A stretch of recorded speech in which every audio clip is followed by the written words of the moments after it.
So, you want to start vlogging, but holding a camera like this in public makes you feel a little bit awkward.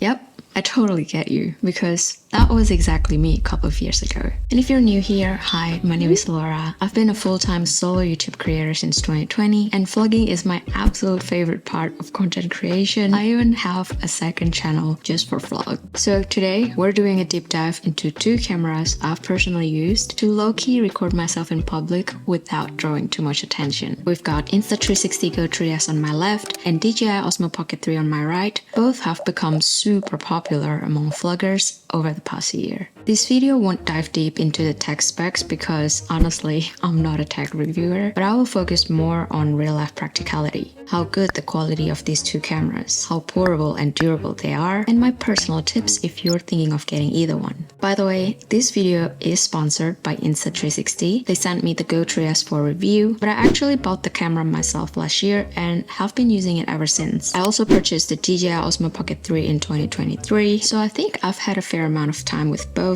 to tell you how I really feel about them. And just to say, there are no wrong choice within these two, but hopefully by the end of this video, I can help you figure out which camera feels more like you. And to keep things fair, I'll only be comparing based on what comes in each bundle. For the Insta360 GO 3S, I have the standard bundle, which comes in at $770, while the Osmo, I bought it in the creator combo, which cost me around $1,129. For the purpose of this video, I will also be recording using their default auto settings, just in case if you're new to editing or haven't learned how to color grade yet. Now that we got them out of the way, let's dive into one of the biggest deciding factors for new vloggers. Are these cameras beginner friendly? Which one is easier if you're just starting out? Let me give you some context. Before getting the Osmo, I had only used mirrorless camera, so when I first got my hands on it, I was just so impressed by how small it was and the quality that comes out of this little thing. And then there's the gimbal, the tracking mode. But there's definitely more of a learning curve here. Not because it's difficult, but because there are just so many features that you can take advantage of. The gimbal is one of the main features of the Osmo, but it's not as simple as it's just making your footage smoother.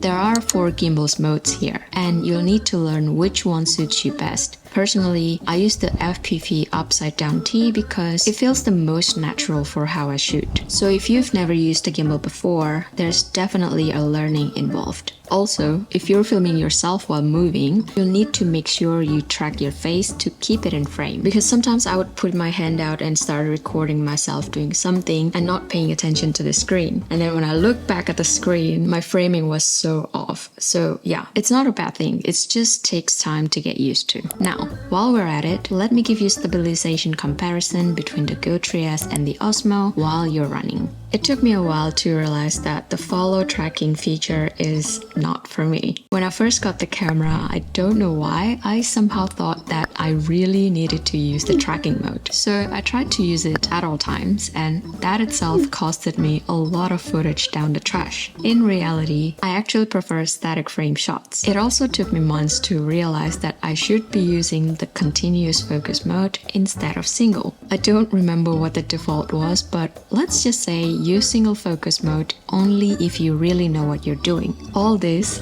just goes to show how customizable the Osmo is, but it does come with a learning curve. Now, on the flip side, when I first got the GO 3S, everything made sense pretty much instantly. There wasn't anything new for me to learn. There's no gimbal, no tracking. You literally could just turn it on and start recording. It might be because I was already using the Osmo for 6 months before I got the GO 3S, because they do share kind of a similar interface, but either way, it just felt more intuitive right out the box. So, if you're brand new to vlogging and want something more straightforward, the GO 3S is definitely more beginner friendly in that sense. But if you're a bit more seasoned or don't mind taking some time to get the most out of your gear, then the Osmo could be a better fit for you. Now, let's talk image quality, because of course we all want our footage to look the best, but does better image quality means it's the right camera for you? Let's find out. I compiled a few clips comparing the image quality of both cameras in different real-life scenarios. Both cameras give you a pretty decent field of view when you're holding them out with your arm. The Osmo Creator Combo even comes with a 0.9 wide-angle lens that gives you a bit more width. But if you're asking me which one gives the widest field of view out of the box,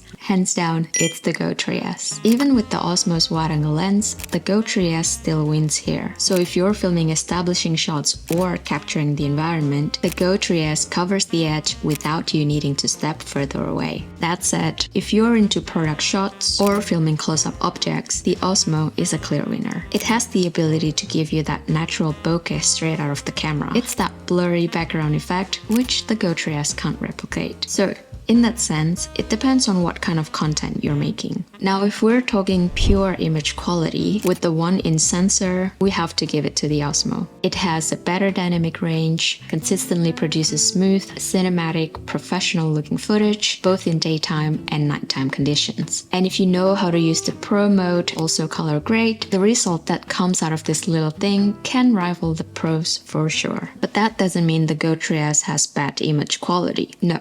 Not at all. If anything, I am super impressed that this tiny camera can shoot in 4K, and that is something only Insta360 has pulled off in a camera this size. The Go 3S performs best in broad daylight, so you'll want to be aware of your lighting if you want to max out the quality of your footage. But when it comes to creative potential, the Go 3S unlocks a whole another level of filmmaking possibilities. With the Go 3S, you get insane versatility. You can throw it in the air, dip it underwater, stick it on any metal surface, tape it on the wall for a top-down shot, use the magnetic pendant for POV angles, put it inside a washing machine, in the dishwasher, in the sink. Honestly, the world is your oyster with this camera. Just don't put it in the microwave. Now, hear me out. At the time, I didn't know this, but apparently Bluetooth and microwave both operate on the same frequency band. So they can interfere with your camera's Bluetooth connection even when the microwave is off.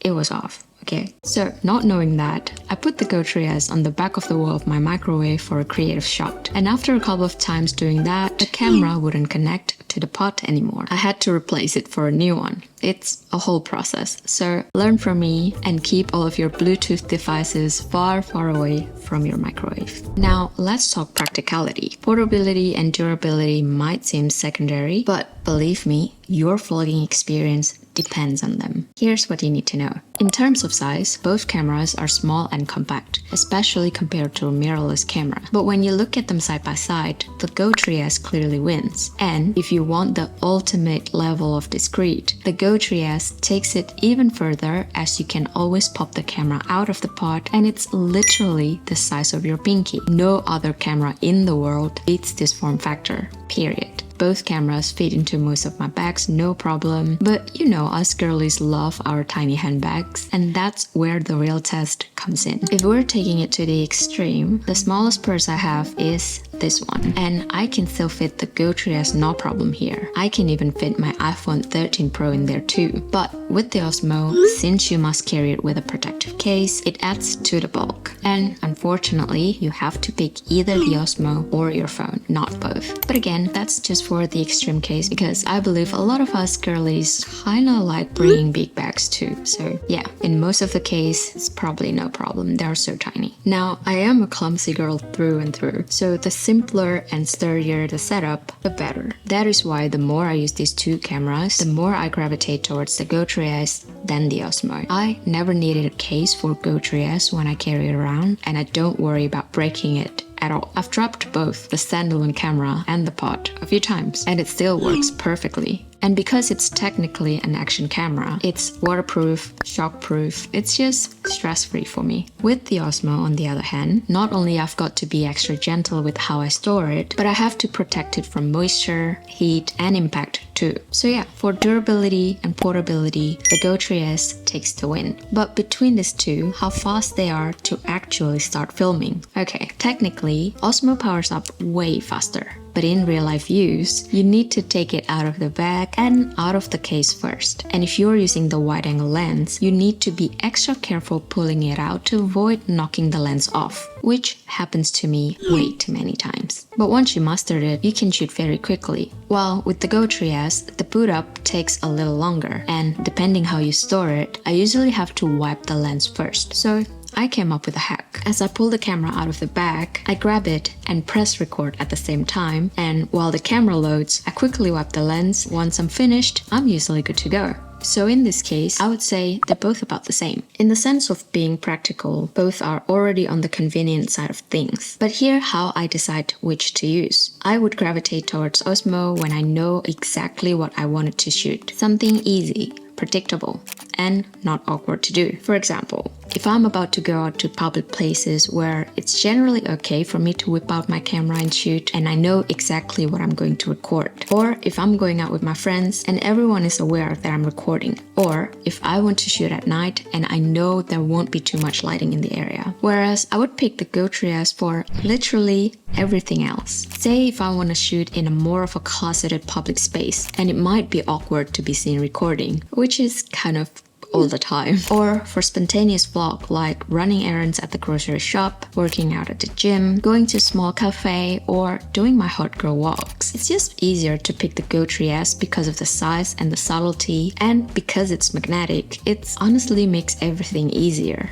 The Go 3S comes with a little bit of an accessory, but the one I currently use the most is the pivot stand. I didn't really use it much at first because one time I used it at the gym and my camera fell off. But I learned that the key was to clean and store the sticky side properly. Now, I use it all the time. It's ridiculous how much more versatile the Go 3S becomes when paired with that little thing. It's really good. One tip for my shy girlies, if you want to keep things super low-key, get the Go 3S in the black version. I know, the white one is adorable, but just a little heads up, all their accessories are black, so you got to take them into consideration if you want to get them, because when you mix a white camera on a black accessory, it kind of draws a little bit more attention. But if it's all black, people usually won't notice at all. Now, I might sound controversial here, but after creating content for a while, visuals aren't actually everything, but sound can literally make or break your vlog. So, which camera sounds better straight out of the box? I feel like both cameras have great audio straight out of the box, and they both let you adjust the mic direction in the setting. Now, the Go 3S is great because it has the front directional mic mode, and its main mic is actually facing directly towards you. So whenever you want to speak directly into the camera, you can use this front directional mic mode and it will catch your voice better. It also has another microphone on top of the camera if you want a more surround sound. Whereas with the Osmo, it has 3 microphones all around, 2 on the side of the screen and 1 in front of the camera. And although it has a front-facing directional mode, the thing is that front microphone is not the one that is facing the screen. So the front-facing directional mode for the microphone, it's more for when you're recording someone else. But if you turn the camera around and you want to record yourself, honestly, it's just best to use the all microphone setting. I also love the Go 3S audio because it lets you use this wind muff accessory, so when you're shooting outdoors, it does a pretty good job in filtering the wind noise. And if you want an extra layer of help, you can also turn on the wind reduction noise